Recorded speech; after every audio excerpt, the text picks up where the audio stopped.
Thank you very much for the opportunity. Good morning, Professor Jun Liu, my friend Professor Kartini, Professor Hudaya, and distinguished participants, ladies and gentlemen. I'm very happy that I'm able to share my experience and my view regarding the topic that we are discussing currently, that I have been working on for the last almost 2 years. So today I will share before you the process and the progress of the SOE'S. We call it Set on Enterprises EV Battery Integrated Ecosystem Industry Development Plan. Next, please.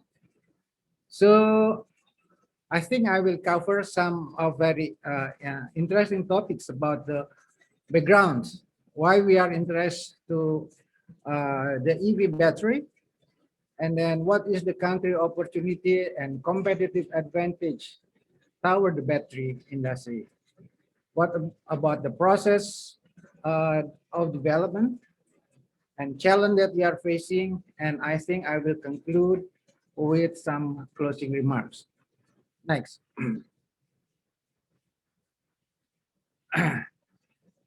So, distinguished participants, as we are already aware that the greenhouse phenomenon will impact to the world water level rise significantly, which will be dangerously threatening our environment for sure. One economic subsector which contributes significantly, about 26% to this situation, is the land transportation subsector. I believe you can imagine that one vehicle, according to our resource, can produce 4.1 tons of CO2 if it had been traveled for about 19,000 kilometers.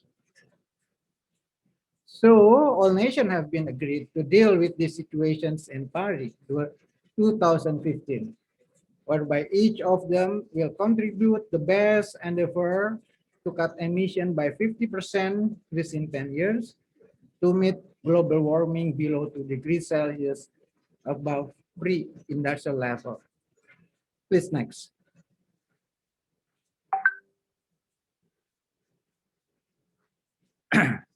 Many countries have been starting implementing policy to reduce the ICE vehicle and promote the use of newly energy vehicles, such as electronic vehicle, by promoting many incentives for EV and disincentive for internal combustion engine.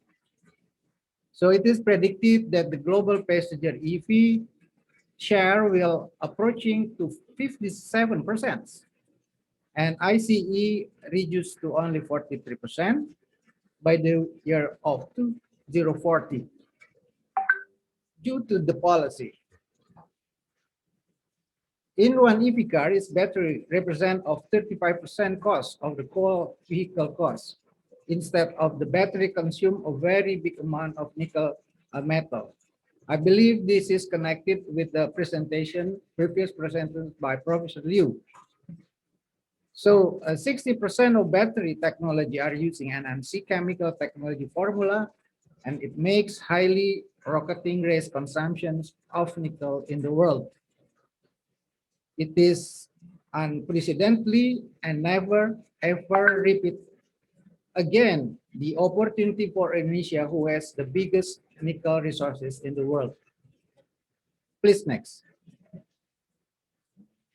So I think now I turn to the discussion of the opportunity on competitive advantage of the project.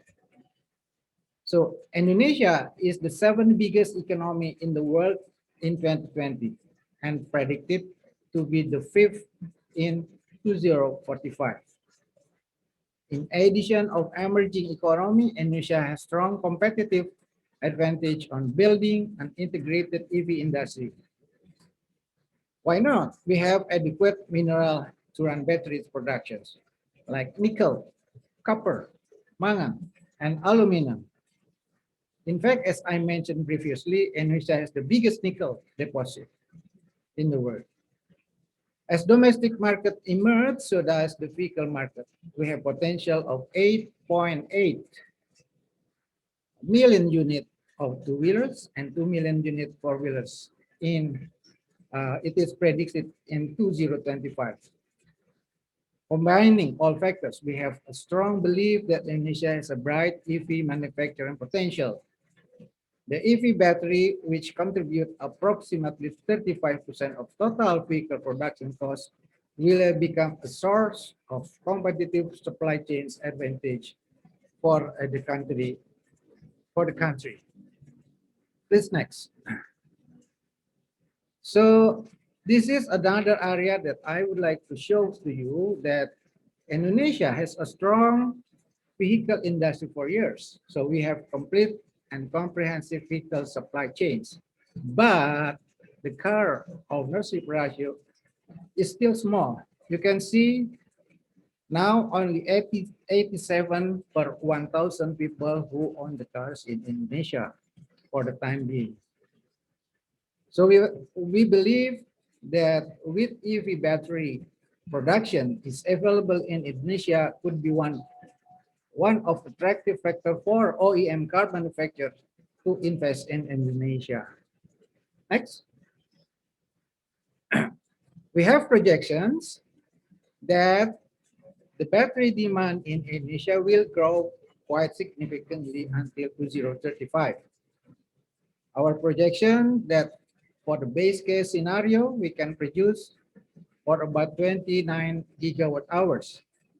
It would be used for passenger cars about 90 gigawatt hours in 2035 or about 65%, and electric motorcycles about 1.3 gigawatt hours or 80%, and the rest we believe we are going to utilize for energy storage system and also for export. So I think my presentation today is well connected with the previous speaker, Professor Liu. Please next. Now I would like to continue to explore the process of the development of our Indonesian EV battery ecosystem.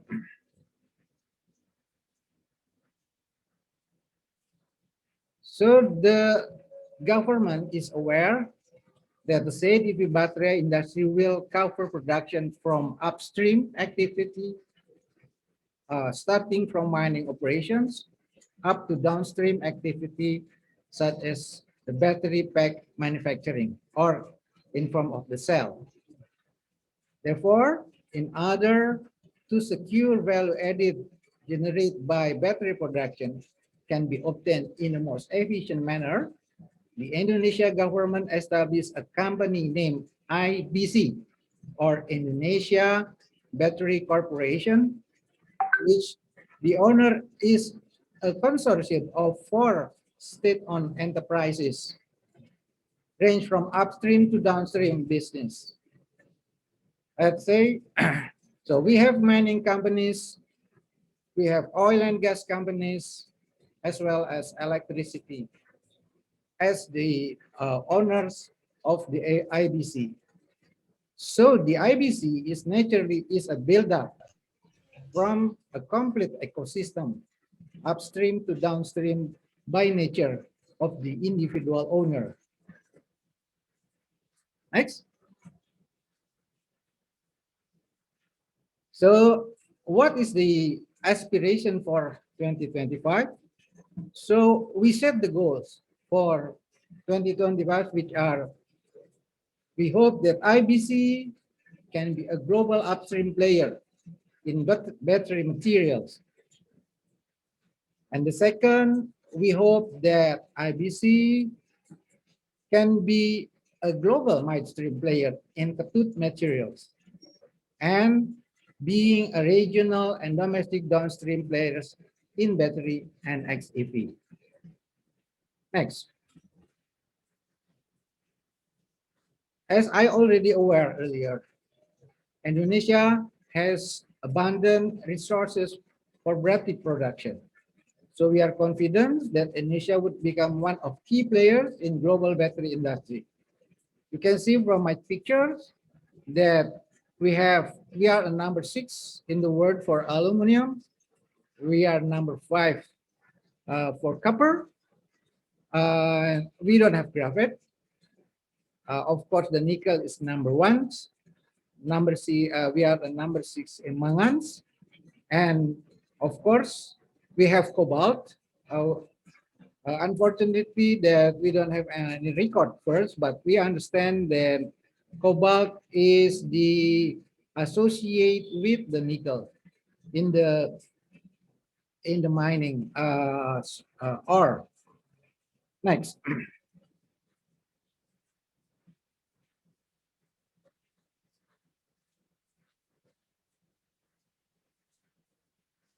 So with the for ownership of Indonesia, as I mentioned, PT Antam as the mining industry. Mine ID is the mineral processing industry. Pertamina is the oil company, and PLN is the electricity industry.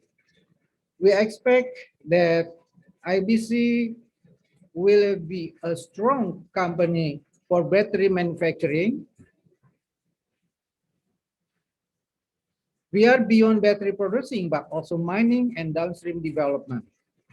We have prominent shareholder, as I said, and it is representing already the future EV ecosystem players in Indonesia. So our consortium now is in the process to deal with the consortium partners. Actually, is the world battery players. So I hope that in the future we can work together to become one of the key players in the manufacturing of EV battery. Next. So this is the estimate of the investment that we are going to carry up to 2030. This is actually the number is according to the benchmark. So to build a comprehensive end-to-end value chain EV, we are planning to build from mining plant, smelter, chemical processing plant, cell and pack battery production plant, and up to recycling facility. So according to the benchmark that we got, to build 140 gigawatt hours capacity, at least we have to prepare the investment for about 15.3 billion US dollars. Yeah, next. This is not a small business. This is very, very huge business. So that is why we understand that we need a good partners. So we actually select or try to reach the well-known battery manufacturers in the world, from the most famous 11 manufacturing. So we approach one by one.